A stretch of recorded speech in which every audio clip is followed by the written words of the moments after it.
नमस्कार, जय हिंद प्यारे साथियों। मैं आलोक आप सभी लोगों के साथ जुड़ चुका हूं आज के अपने सेशन में। और आज हम 2 सितंबर का करंट अफेयर जो है वो करने वाले हैं दोस्तों। और आप सबको पता है कि अपना जो करंट अफेयर है वो बहुत ही यूनिक होता है, बहुत ही स्पेशल होता है, जिसमें 3 तरीके से आप करंट अफेयर को कवर करते हैं। पहला होता है, आपको जो न्यूज़ मिलती है वो टू द पॉइंट आपके एग्जाम के लिए मिलती है। कहीं से भी कुछ भी बाहर से फालतू की जो न्यूज़ होती है, जो बाकी सेशंस में बकैती वाली चीज होती है, वो यहाँ पे नहीं होगा। उसके बाद आपको वन लाइनर जो है वो लास्ट में मिलता है कि आपको सिर्फ 1 से 2 पेज में पूरा आपका करंट अफेयर रिवाइज हो जाए। और उसके बाद आपको प्रैक्टिस के लिए एमसीक्यू सेशंस भी मिलते हैं। तो आपके टाइम को ध्यान में रखते हुए, आपके एग्जाम को ध्यान में रखते हुए बहुत ही महत्वपूर्ण सेशन ये हो जाता है। जो भी लोग चैनल पे नए हैं वो सब्सक्राइब करते हुए मेरे साथ अब बढ़ेंगे आगे। तो आप लोगों के लिए एक छोटा सा एक शेर है, सुनेंगे कि चारों ओर पढ़ाई का साया है, सारे पेपर में जीरो आया है। हम तो यूं ही चल देते हैं बिना मुंह धोए एग्जाम देने, और दोस्त कहते हैं रात भर पढ़ के आया है। ठीक है, तो ऐसा कोई बोले ना दोस्त आपको, तो इस हिसाब से नहा धो के पेपर देने जाइएगा। और पहली न्यूज पर चलेंगे अपने बेटा। पहली न्यूज है कि पीएम मोदी ने क्या किया, 3 वंदे भारत ट्रेनों को हरी झंडी दिखाई। क्लियर। इंपॉर्टेंट ये नहीं है कि हरी झंडी दिखाई गई, इंपॉर्टेंट ये है कि कौन कौन सी ट्रेनें कहां कहां पर चलेंगी। मतलब आपसे ये पूछा जा सकता है कि ये ट्रेन किन स्टेशन के बीच में चलने वाली है। तो एक है चेन्नई से नागरकोइल, एक है मदुरई से बेंगलुरु, और एक है मेरठ से लखनऊ। तो मोदी जी सुपरमैन तो है नहीं कि लपालप पहुंच के हरी झंडी दिखा दिए 3 जगह।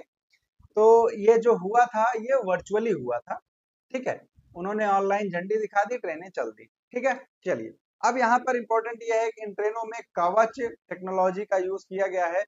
कवच टेक्नोलॉजी में आपको बता दूं तो ये इसलिए है कि अगर 2 ट्रेन पटरी पर एक दूसरे के आमने सामने आ जाती हैं तो दोनों में अपने आप से ब्रेक लग जाएगा, दोनों रुक जाएंगी। ठीक। तो अभी क्या है, बहुत सारी जो घटनाएं होती रहती हैं, आप लोगों ने देखा होगा। इसमें काफी सारे जो रेल हादसे हुए, तो उसके लिए ये आपका कवच टेक्नोलॉजी बहुत ही इंपॉर्टेंट हो जाता है।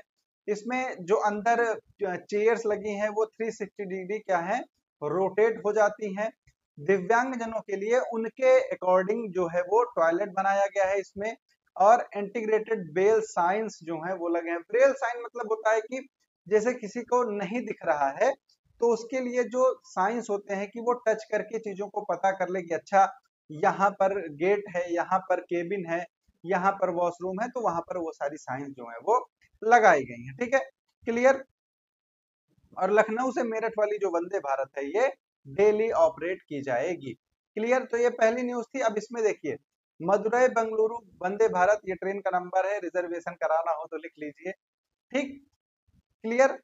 अब देखिए ये कुल कितना चलेगी, 573 किलोमीटर और 8 घंटे में।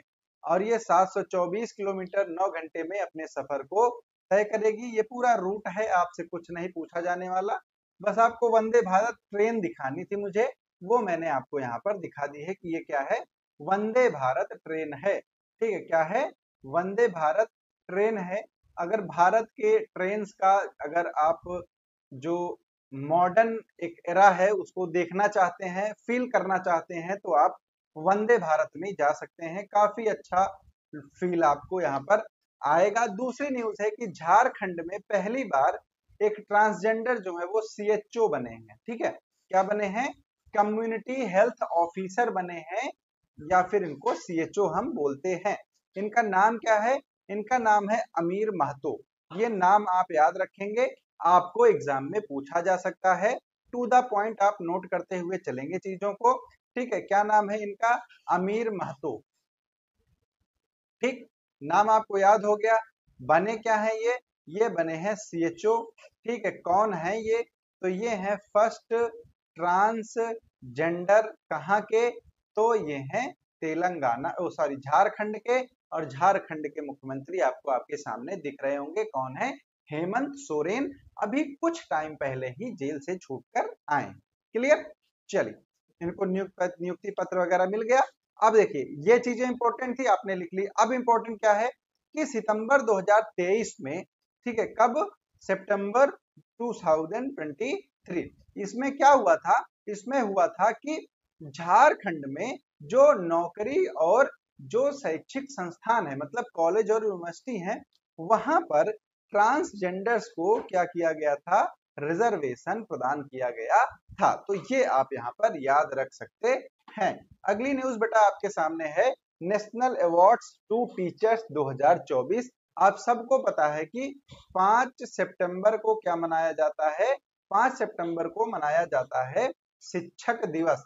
और अब शिक्षक दिवस के अवसर पर माननीय राष्ट्रपति के द्वारा नेशनल अवार्ड्स टू टीचर्स या फिर नेशनल टीचर्स अवार्ड जो है वो प्रदान किया जाता है। इसके लिए इस बार लगभग 50 जो टीचर्स हैं उनमें से 16 टीचर्स का चयन किया गया है। ठीक है, देश भर से कितने, 16 टीचर्स को इसमें शामिल किया गया है। इसमें मिलता क्या है, तो 50,000 क्या मिलता है, कैश मिलता है, और सर्टिफिकेट ऑफ मेरिट मिलता है, और एक सिल्वर मेडल मिलता है। ठीक, ये दिया इसलिए जाता है कि जो लोग शिक्षा के क्षेत्र में काफी बड़ा काम करते हैं, बहुत ही अच्छा अचीव करते हैं, उनको ये अवार्ड जो है वो दिया जाता है। 16 में से 2 टीचर कहाँ के हैं, मध्य प्रदेश के, 2 कहाँ के हैं, कर्नाटक के, 2 कहाँ के हैं, महाराष्ट्र के, 2 कहाँ के हैं, उत्तर प्रदेश के, और 2 कहाँ के हैं, तमिलनाडु के हैं। तो 2-2 कहाँ के हैं वो प्रदेश आप याद रखेंगे। और उसके बाद गुजरात, दिल्ली, पुदुचेरी, उत्तराखंड, तेलंगाना और चंडीगढ़ से एक एक टीचर्स को यहाँ पर शामिल किया गया है। क्लियर, ठीक है।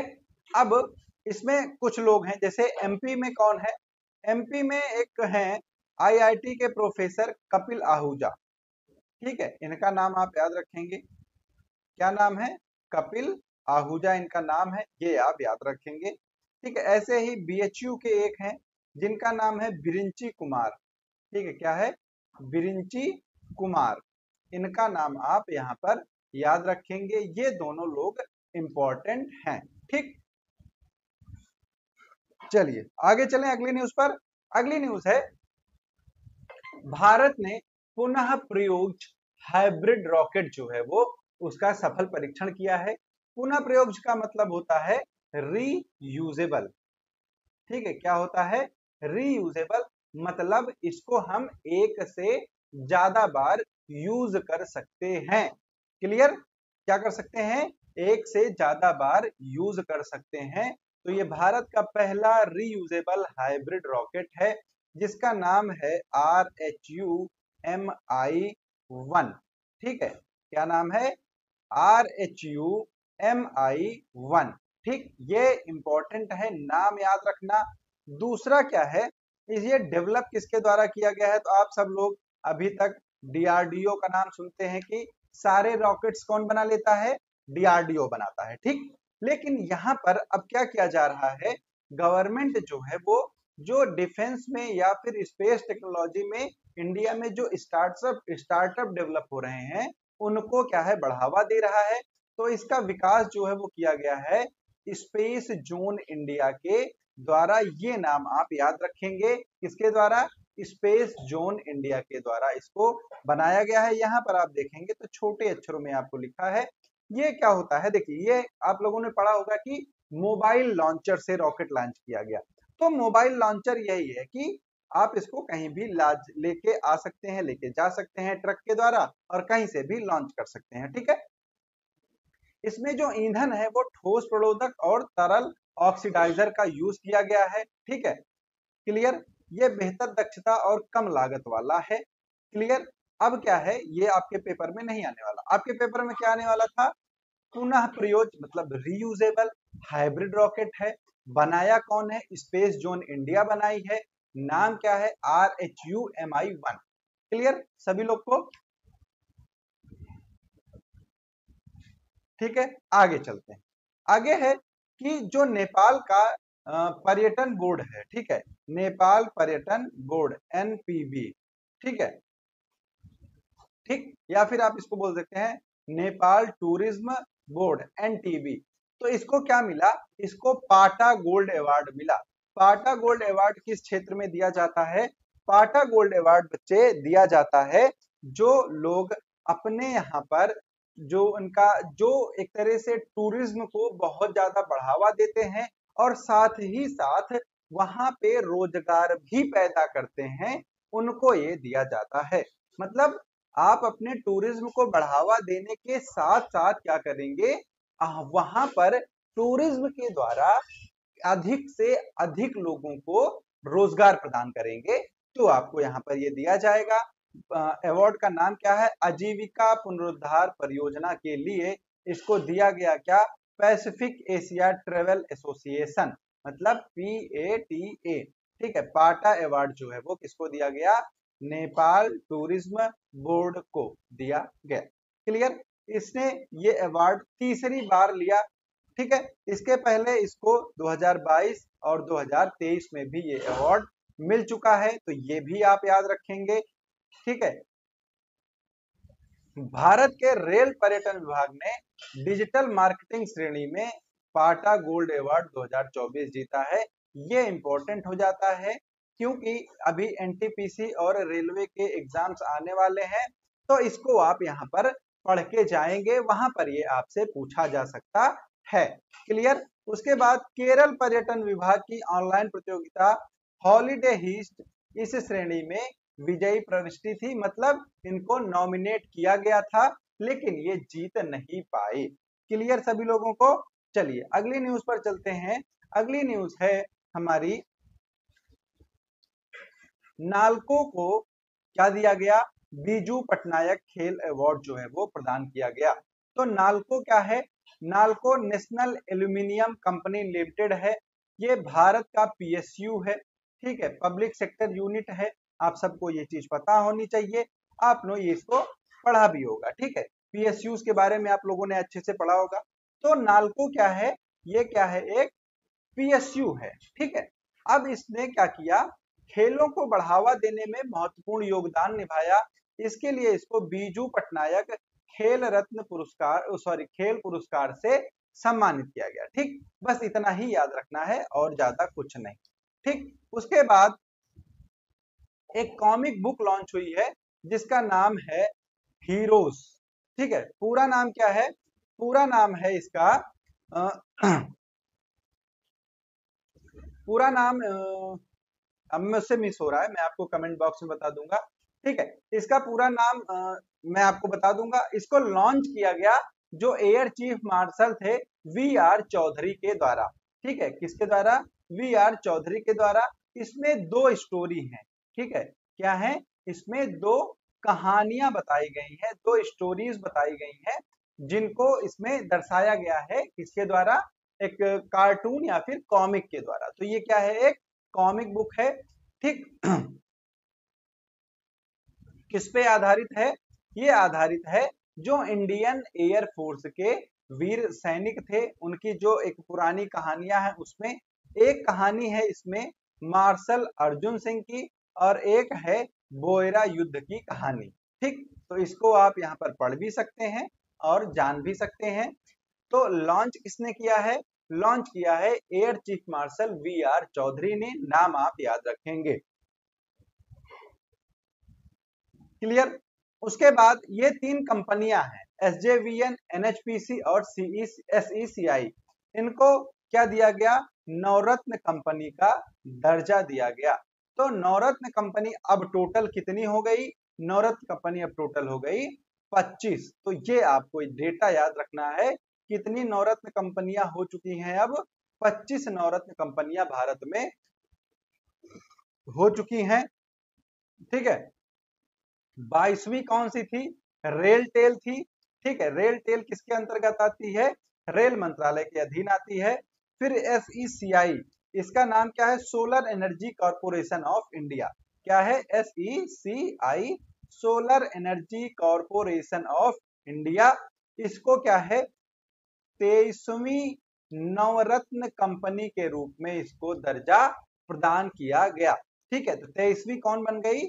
SECI बन गई। ये काम किसके अंडर करती है? तो नवीन और नवीकरणीय ऊर्जा मंत्रालय के अंतर्गत काम करती है। उसके बाद क्या है? NHPC है, national hydro electric power corporation. ये 24वीं नवरत्न कंपनी है। उसके बाद NHPC जो है ये काम किसके अंतर्गत करती है? ऊर्जा मंत्रालय के अंतर्गत काम करती है। तो यही चीज आपको यहाँ पर याद रखनी है। फिर है SJVN, सतलुज जल विद्युत निगम, ये 25वीं है और ये काम करती है ऊर्जा मंत्रालय के अंडर में। तो ये सारी कंपनियां हैं जिनको हाल ही में नवरत्न कंपनी के रूप में शामिल किया गया है। तो इसको बच्चा आप अच्छे से याद रखेंगे। उसके बाद भारतीय सेना ने प्रोजेक्ट नमन शुरू किया है। सिंपल सी बात है, इसका ये पहला चरण था। ठीक, ये याद रखेंगे। दूसरा क्या है, किसके लिए है? तो ये जो पेंशनर्स हैं, वेटरन हैं, इनके परिवारों को मदद प्रदान करने के लिए इसको शुरू किया है। ठीक है, उसके बाद शिल्प दीदी महोत्सव का दौरा किया गया। ठीक है, शिल्प कहाँ पर आयोजित हो रहा है? तो आयोजित हो रहा है नई दिल्ली में। इसको आप याद रखेंगे। नई दिल्ली में किसका आयोजन किया जा रहा है? शिल्प दीदी महोत्सव का। ठीक, क्लियर। अब इसमें देखिए क्या है कि जो महिला कारीगर हैं, मतलब क्या है, जो अपने हाथ से, हथकरघा जिसको कह सकते हैं आप, या फिर हस्तशिल्प बोल सकते हैं, जो उसमें कार्यरत महिलाएं हैं, उनको शिल्प दीदी के रूप में नामित किया गया है और इनको सशक्त बनाने के लिए ये प्रोग्राम जो है वो रखा गया है। ठीक, क्या है इसका नाम? शिल्प दीदी कार्यक्रम इसका नाम है। क्लियर आप सभी को? ठीक, अब देखिए कारीगरों के उत्थान के लिए और कौन कौन सी योजना है? तो आप सबको पता है कि PM विश्वकर्मा योजना अभी हाल ही में शुरू की गई। फिर उसके बाद अंबेडकर हस्तशिल्प विकास योजना, मेगा क्लस्टर योजना, राष्ट्रीय हस्तशिल्प विकास कार्यक्रम, ODOP बहुत ही बड़े लेवल पे चल रहा है, वन डिस्ट्रिक्ट वन प्रोडक्ट। तो ये सारी योजनाएं हैं जो यूज की जाती हैं। किस चीज के लिए? ये यूज की जाती हैं आपके जो हस्तशिल्प है उसको प्रमोट करने के लिए। फिर गुजरात में कच्छ पर जो चक्रवात है आसना, इसका एक दूसरा नाम ऐसे भी है आसना। ठीक है, तो दोनों नाम जो है वो दोनों लिया जाएगा, कोई दिक्कत नहीं है। नाम दिया किसने है? ये इंपॉर्टेंट हो जाता है। नाम दिया है पाकिस्तान ने। ठीक है, नाम किसने दिया है? पाकिस्तान ने दिया है। 1976 के बाद अरब सागर में आने वाला पहला चक्रवाती तूफान है कौन? आसना। ठीक है, क्या है? आसना पहला चक्रवाती तूफान है। कब? 1976 के बाद। ठीक है, अब 1991 से 2023 के बीच केवल 3 चक्रवाती तूफान आए थे। ठीक है ठीक, फिर उसके बाद 1891 के बाद अगस्त में चक्रवात आसना जो है ये चौथी घटना है। ठीक है, आप सबको पता है कि ये क्या है? उष्ण कटिबंधीय चक्रवात है। ठीक है, क्या है? उष्ण कटिबंधीय चक्रवात है। तो आप सबको पता है, चक्रवात आपने पढ़ा होगा। तो ऐसे एक डिजाइन होती है। ये क्या होता है? चक्रवात की आंख होती है, हवाएं इसके चारों ओर ऐसे उठती हैं। ठीक, क्या है? हवाएं ऐसे उठती हैं और इसके ऐसे सर्कल में ये क्या होता है? चक्रवात का निर्माण होता है। तो जो चक्रवात की आंख होती है बीच में, ये बहुत ही शांत एरिया होता है। यहाँ पर हवाएं बिल्कुल ठंडी होती है। जैसे कोई चक्रवात चल रहा है, आप उसके एकदम बीच सेंटर में अगर बैठ गए तो आप आराम से बैठे रहेंगे, आपको कोई दिक्कत नहीं होगी। ठीक, ऐसा मान के चलिए। ठीक है, और बनने के लिए उष्ण चक्रवात लगभग क्या है? 27 से 28 डिग्री सेल्सियस तापमान होना चाहिए। किसका? जो समुद्र का जल होता है उसका। तो ये जब सिचुएशन सारी मेंटेन हो जाती हैं तो फटाक से चक्रवात जो है बेटा वो आ जाता है। ठीक, चलिए। उसके बाद क्या है? उत्तर प्रदेश सरकार झांसी और कानपुर के बीच औद्योगिक शहर विकसित कर रही है। ये अभी इतना इंपॉर्टेंट नहीं है। जब ये परियोजना जो है वो पूरी तरह से बन जाएगी तब इसमें इंपॉर्टेंट ये होगा कि कितने लोगों को रोजगार मिल गया। ये जो शहर हैं वो कहां पर विकसित किए गए। अभी क्या है? झांसी और कानपुर के बीच में। तो बस मैंने एज ए न्यूज आपको लोगों को ये बता दिया कि यूपी में ये आने वाला है। इसको आप पढ़ सकते हैं जो मेंस देने वाले हैं यूपी PSC का। ठीक है, उसके बाद कोचीन एयरपोर्ट पर सबसे बड़ा एरो लाउंज जो है वो बनाया जाएगा। कोचीन कहाँ पर है? कोचीन है केरल में। केरल के जो मुख्यमंत्री हैं वो कौन है? पिनराई विजयन है। इन्होंने कोचीन एयरपोर्ट पर 1 सितंबर को क्या किया? एक एयरो लाउंज की क्या की? घोषणा की और इसका उद्घाटन किया। ठीक है, ये कहां पर है? टर्मिनल 2 पर है। बस इतना ही आपको जानना था, इससे ज्यादा कुछ भी नहीं जानना था। ठीक है, उसके बाद आ जाएंगे वन लाइनर पर। तो नए कैबिनेट सचिव कौन बने हैं? तो टीवी सोमनाथन को नया कैबिनेट सचिव नियुक्त किया गया है। उसके बाद सी बॉक्स पोर्टल लॉन्च किया गया महिलाओं की सुरक्षा के लिए। कहां पर? कार्यस्थल पर लॉन्च किसने किया? महिला एवं बाल विकास मंत्रालय की मंत्री अन्नपूर्णा देवी। ठीक है, किसने किया? अन्नपूर्णा देवी। उसके बाद 2024 पैरा ओलंपिक में अवनी लेखरा ने किस खेल में गोल्ड मेडल जीता? तो ये बेटा इन्होंने जीता है 10 मीटर एयर राइफल शूटिंग में। ठीक है, किसमें? एयर राइफल शूटिंग में इन्होंने ये जीता है। उसके बाद आपके पास आएगा कि टोयोटा मोटर ने हाल ही में व्हीकल लोन के लिए एक समझौता किया है। किस बैंक के साथ किया है? Union bank of India UBI के साथ किया है। फिर इसके बाद पुलिस अनुसंधान विकास ब्यूरो ने हाल ही में अपना स्थापना दिवस मनाया। इसका मुख्यालय कहाँ है? इसका मुख्यालय है नई दिल्ली में। फिर उसके बाद ग्लोबल फिनटेक फेस्ट 2024 का आयोजन कहाँ पर किया गया? मुंबई में किया गया। ठीक, इसके बाद न्यूज है कि भारत ने किस देश के साथ पर्यटन में बढ़ावा देने के लिए हस्ताक्षर किया? मलेशिया में। और कितनी भारत ट्रेनों को, वंदे भारत ट्रेनों को हरी झंडी दिखाई? 3 वंदे भारत ट्रेनों को हरी झंडी दिखाई। अब आ जाइए, आपके पास है आपके जो एमसीक्यूज हैं। तो पैरा ओलंपिक 2024 में अवनी लेखरा किस खेल में गोल्ड मेडल जीती हैं? तो उन्होंने जीती है निशानेबाजी में। भूल से भी तीरंदाजी लगा के मत आना, तीरंदाजी होता है धनुष बाण का। ठीक है, हाल ही में भारत ने किस देश के साथ पर्यटन के क्षेत्र में सहयोग बढ़ाने के लिए किया है हस्ताक्षर? वो देश है बेटा मलेशिया। अगले क्वेश्चन पर चलेंगे। अगला क्वेश्चन है ग्लोबल फिनटेक फेस्ट 2024 कहां आयोजित किया गया? तो इसको आयोजित किया गया है मुंबई में। ठीक है, ये आप लोग बढ़िया से याद करते हुए चलिएगा, पेपर में आप लोगों के लिए इंपॉर्टेंट है। पुलिस अनुसंधान और विकास ब्यूरो ने अपना स्थापना दिवस मनाया। इसका मुख्यालय कहां पर स्थित है? तो इनका मुख्यालय स्थित है नई दिल्ली में। ठीक है, कहां पर स्थित है? नई दिल्ली में इनका मुख्यालय जो है वो स्थित है। टोयोटा ने किसके साथ समझौता किया है? यूनियन बैंक ऑफ इंडिया के साथ समझौता किया है। इसके बाद आपके पास क्वेश्चन है कि हाल ही में सी बॉक्स किस मंत्रालय के द्वारा लॉन्च किया गया? तो महिला और बाल विकास मंत्रालय के द्वारा सी बॉक्स लॉन्च किया गया है, जिसका उद्देश्य है कार्यस्थल पर महिलाओं की सुरक्षा करना। भारत ने अपना पहला राष्ट्रीय अंतरराष्ट्रीय दिवस कब मनाया? तो इसका अंतरिक्ष दिवस मनाया गया 23 अगस्त को। और इसी वजह से आपका ऑप्शन 2 जो है वो करेक्ट हो जाएगा। ठीक है, अगला है किस मंत्री ने create in India challenge season 1 का शुभारंभ किया? वो किया है अश्विनी वैष्णव ने। ठीक, इसके बाद आपके पास है कि किस हवाई अड्डे को लगातार तीसरी बार भारत यात्रा पुरस्कार में सर्वश्रेष्ठ हवाई अड्डे के रूप में मान्यता मिली है? वो है राजीव गांधी अंतरराष्ट्रीय हवाई अड्डा। इसके बाद है आपके पास लास्ट क्वेश्चन कि किस हवाई अड्डे ने नेट जीरो कार्बन उत्सर्जन हवाई अड्डा का दर्जा प्राप्त किया? ये प्राप्त किया है दिल्ली के आईजीआई यानी कि इंदिरा गांधी इंटरनेशनल एयरपोर्ट ने। ठीक, तो ये था बच्चा आज का आपका करंट अफेयर। और उम्मीद करता हूं आप लोगों को क्लास अच्छी लगी होगी। आपका कोई भी क्वेश्चन है आप सीधे कमेंट बॉक्स में ड्रॉप कर सकते हैं, आपको वहां पर उसका आंसर जो है वो मिल जाएगा। और अगर आप चैनल पे नए हैं तो एक बार से सब्सक्राइब बटन जरूर दबाना। और मिलते हैं सभी लोग अपने अगले सेशन में। तब तक के लिए आप सभी लोगों को प्यार भरा नमस्कार। जय हिंद, जय भारत।